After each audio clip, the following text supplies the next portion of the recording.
Imagine a world where people were actually comparing Steph Curry, the greatest shooter ever, to Andrew Drummond. Picture a world where superstars were being matched up against players dubbed as janitors, whose primary job was to do the dirty work around the basket. Because believe it or not, guys, this is exactly what's going on. How can anyone go on national television and, with a straight face, claim that no one was talking about Caitlin Clark, a player who led her lead in both points and assists before her showdown with Angel Reese in the 2023 championship game? If you thought that was absurd, I recently came across a tweet that read, "I don't care what comparisons you make, both Angel Reese and Caitlin Clark deserve the Rookie of the Year award." For context, this tweet came after Caitlin's clear dominance over Angel, outshining her in nearly every statistical category, winning 3 of their 4 Rookie Year matchups and leading her team to the playoffs while Angel's team sits at the bottom of the conference. In their latest meeting, Caitlin posted a dominant 31 points and 12 assists, while Angel remained in the games of pat or stats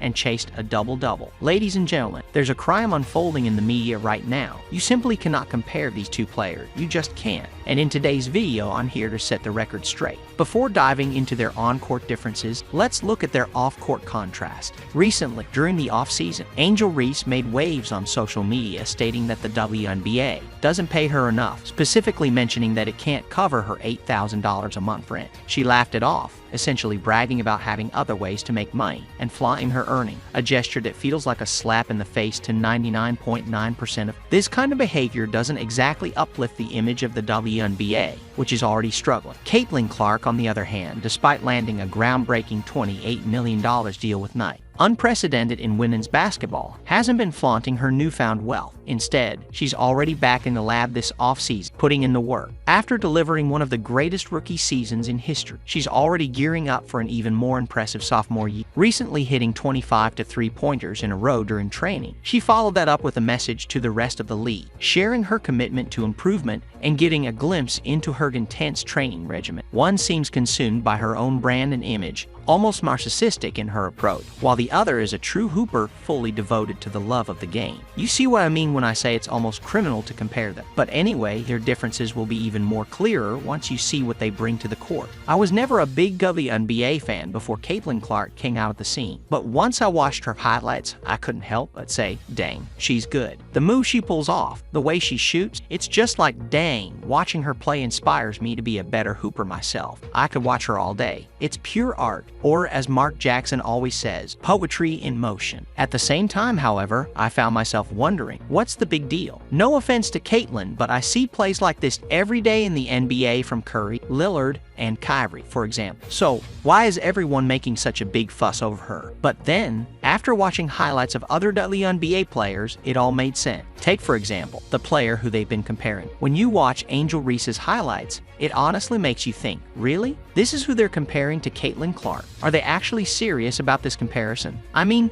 when you watch Angel's highlights, the first thing you'll notice is that she shoots everything right at the rim, barely anything for beyond 5 feet. On top of that, most of her shots look like pure hope, like she's just throwing up prayers at the basket.